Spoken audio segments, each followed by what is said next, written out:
Hello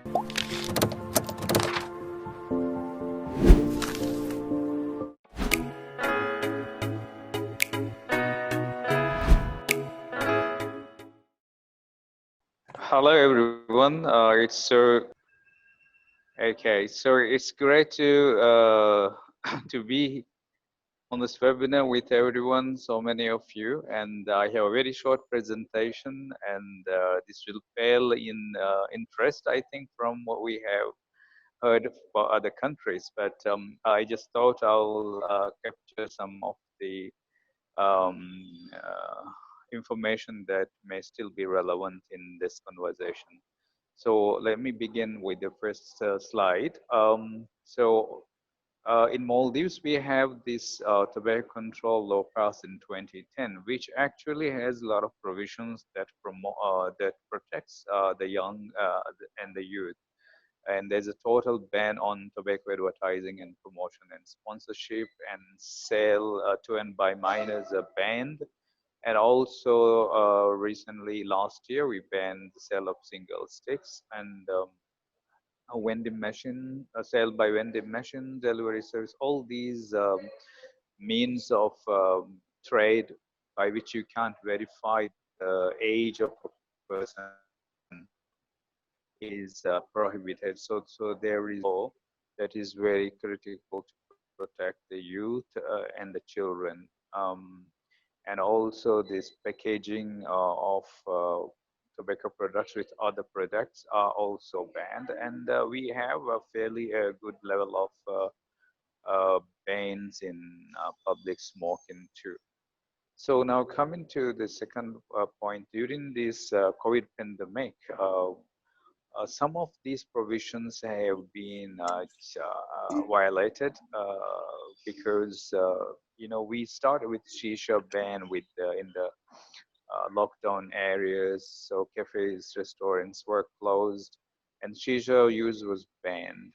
But this some were violating this, and most critical to the youth and children were that delivery of tobacco products continued to home. So when you call, you can't verify the age, and also they have some of them also have been violating by advertising these delivery services by the internet and social media platforms, as well as we also found out that since last year we have this graphic health warning 90% on the front and back of packages, also minimum number of minimum quantity that can be sold. So cigarettes is 20, and other tobacco products also there is a limit.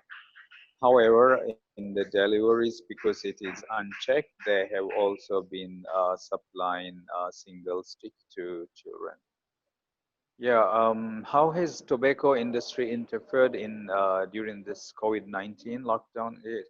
Tobacco industry has always capitalized on all the opportunities they get, also on the loopholes in the law.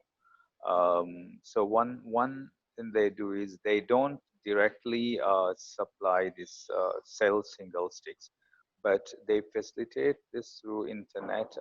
They engage small-time sellers and individuals who can do this. They just open a social media platform, advertise, and do the delivery. Um, and there's a huge increase in the internet sales due to this, and also a lot of advertising. During this time, they have also increased their promotion of the heated tobacco products, which kind of they are promoting. It's healthier. Not only healthier, it can be used in places even when children are there because it doesn't produce any smoke. So industry has not been quiet even this during this pandemic. And we also found some shisha lounges being operating under the cover of darkness night, targeted for youth. Um, and some products that have been brought illegally without the health warning were actually they were having some stock. They used this time to channel these products because The law enforcement agencies were quite busy. The COVID-19 control national efforts. And lastly, on this interference, the industry has been very active in showing their, goodness, the side of public good. They have made contributions. They have things in kind to help these frontline health workers.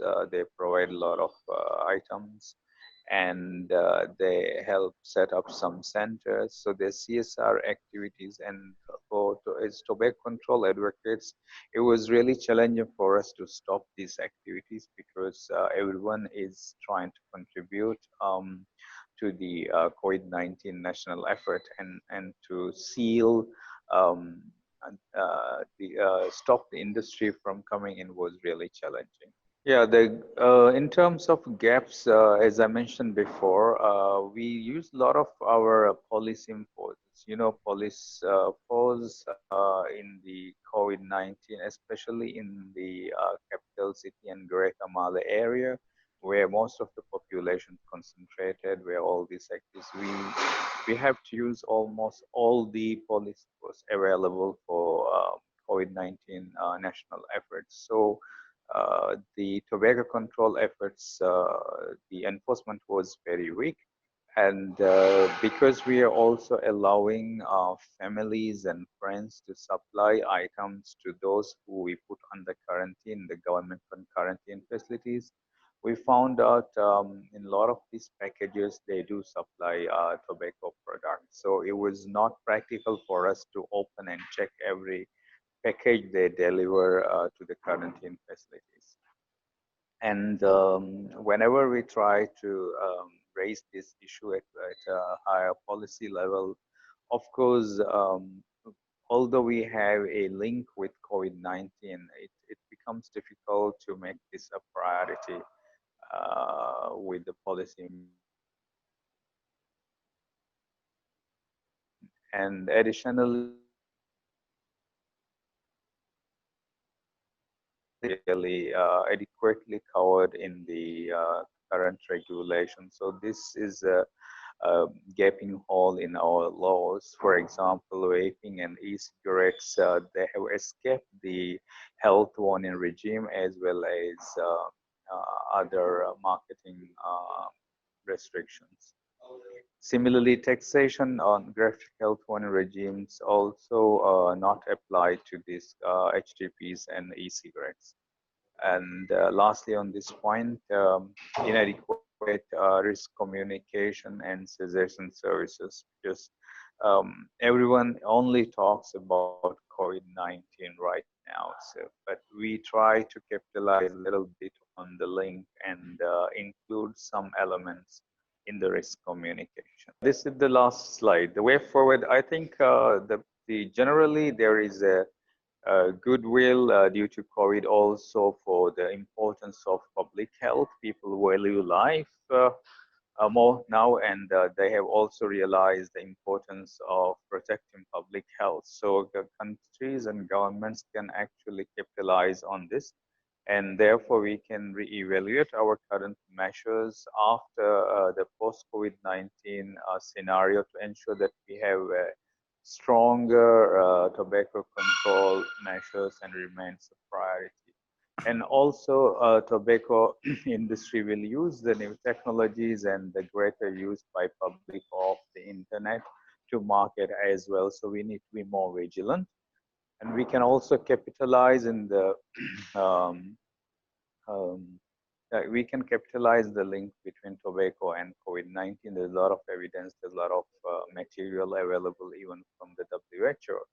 And tobacco use in somehow, become very challenging when we have the new norm. So a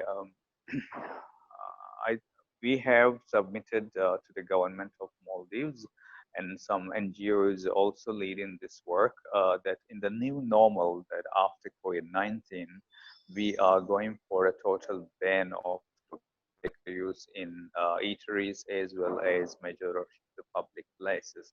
because in the new normal, we are limiting the time you spend in cafes, and we are all the likelihood of frequent use of mask, and this will be difficult for speakers.